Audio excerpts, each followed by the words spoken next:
My name is Amy. Currently, I live in my husband Bob's family home. Bob is always busy with work and is often away on business trips. As a result, he is seldom at home, and I live with my mother-in-law and our 3-month-old daughter.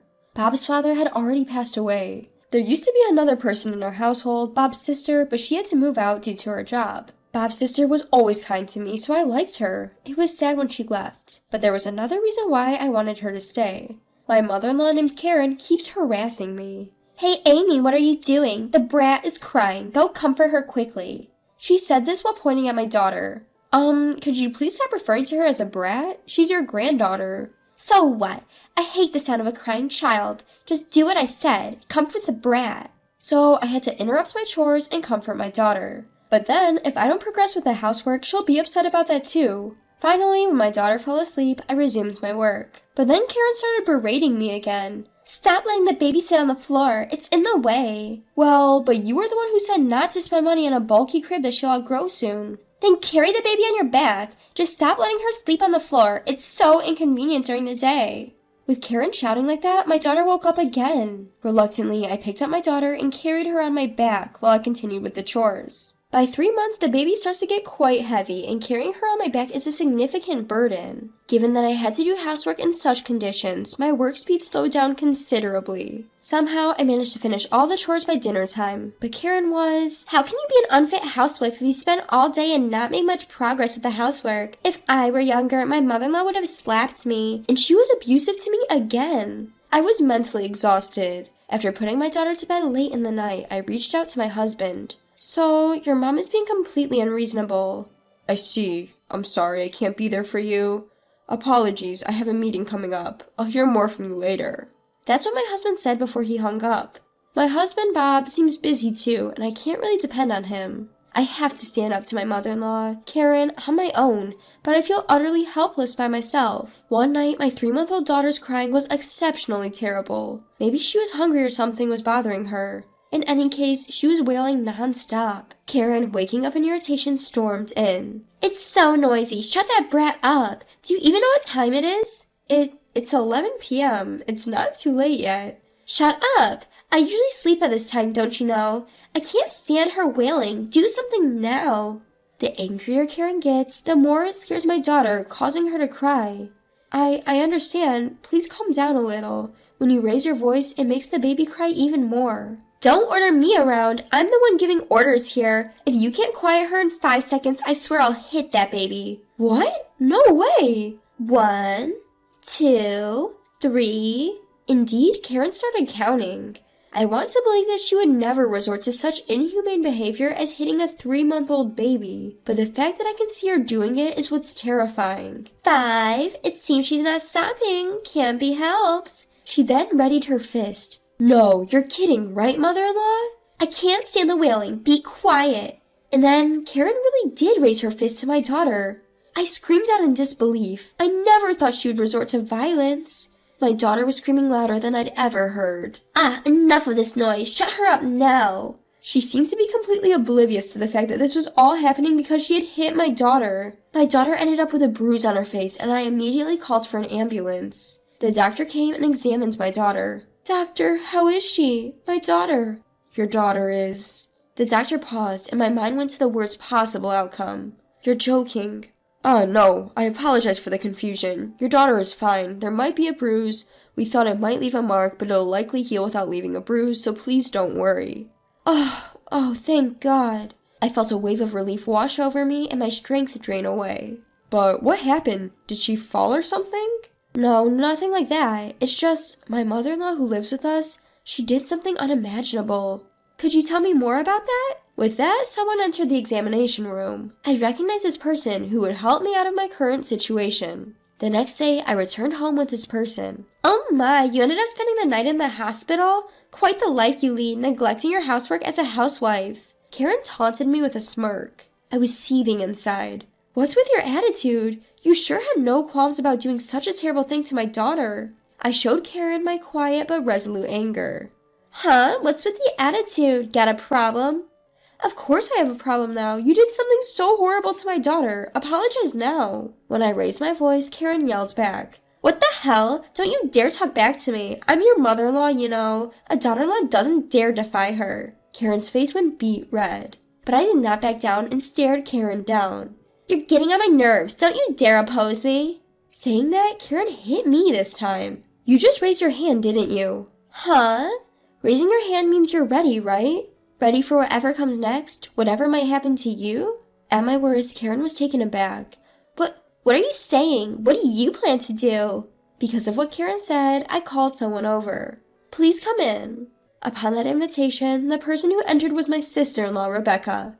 Rebecca, why have you come back? I heard Amy's baby had to be rushed to the hospital, so I came as fast as I could. What on earth are you doing to Amy and the baby, Mom? Rebecca was quite furious. Seeing Rebecca so upset, even Karen seemed taken aback. And of course, she would be. After all, Rebecca's a lawyer. Don't tell me you're going to do something as a lawyer just because I might have lost my temper. Karen trembled as she said this. What are you talking about? It's obvious we'll sue, right? I've already told Rebecca that. What? What are you thinking? There's no way I'll allow that. Hearing the word sue, Karen burst out shouting. I'm the one who wants to shout. I feel like I've aged dramatically from the scare of thinking my daughter's life was in danger. Mom, there were clear marks on the baby. It's clearly an assault. And you also just physically threatened Amy, didn't you? You could be charged with battery for that. Hold on, this is just a little family communication. To sue over something like this, don't you think it's a bit hasty?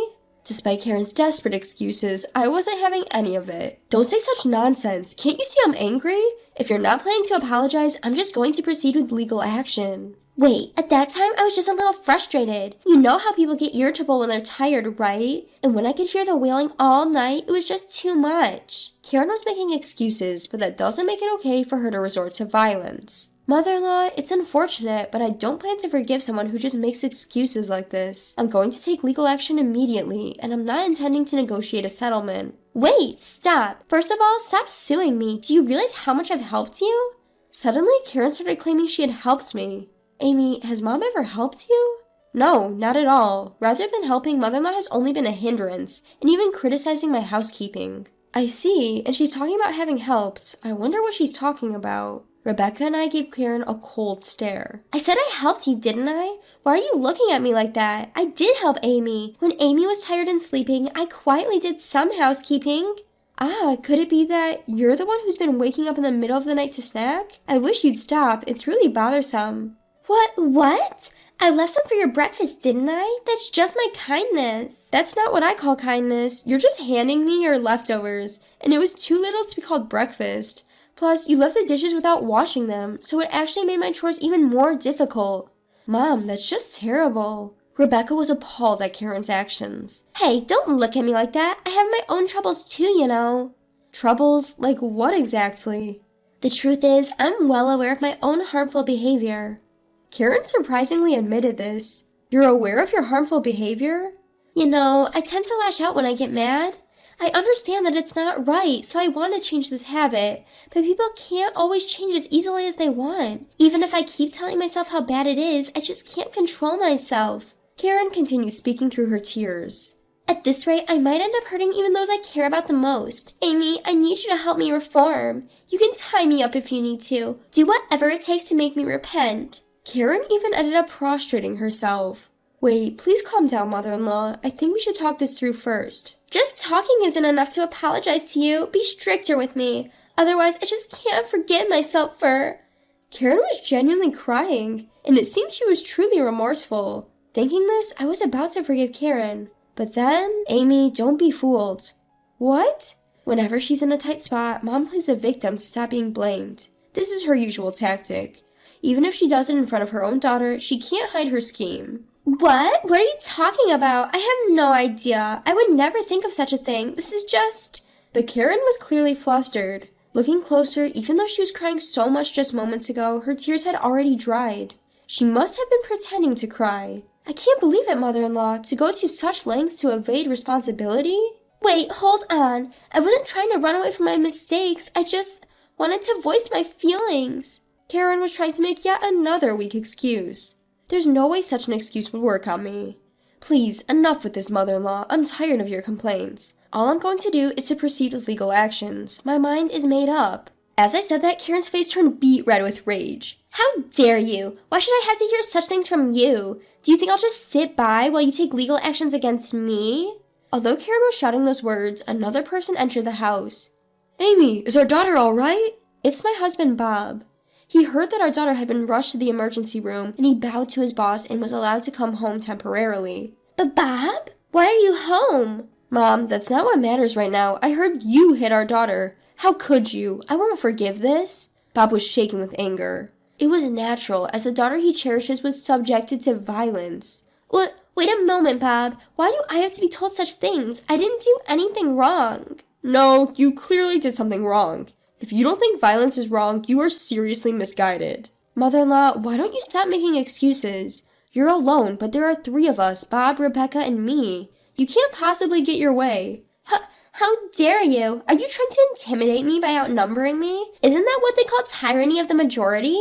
No, it's not about the tyranny of the majority. It's just that we all agreed to discipline you because you're clearly committed a wrongdoing. It's okay if you're under the illusion that you're not wrong, but please stop causing us trouble. As I clearly said those words, Karen began to cry again. It seems that this time her tears were real. Why has it come to this? What on earth have I done? I didn't do anything wrong. Please forgive me. Karen was looked upon with cold eyes by Bob and Rebecca. They must be feeling incredibly sad inside, as their real mother is such a mess. Mom, I always thought you were strange, but I never thought you would be this bad. I no longer consider you as my mother. Neither do I. I'm ashamed to consider such a person as my mother. What? Wait a minute. What are you saying? You are the children I gave birth to after bearing a lot of pain.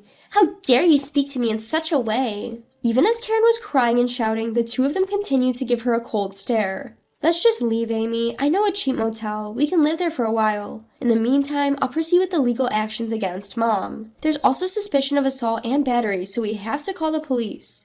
Police? Please don't call the police. I've been telling you I didn't do anything wrong. Why has it come to this? Even as Karen cried and shouted, I did as Rebecca said and left the house. I hid out for a while in a budget hotel that Rachel had recommended and left the rest up to her. After that, it seems Karen was charged with assault and battery and ended up in jail.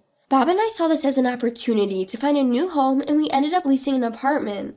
Now, our daughter, Bob, and I are living peacefully in our new apartment. Rachel, who helped me so much, is reportedly having fun despite her busy life as a lawyer. When Karen got out of jail, she had no choice but to return to an empty house. It's quite pitiful. Since we haven't told her where our apartment is, there's no way she can come over.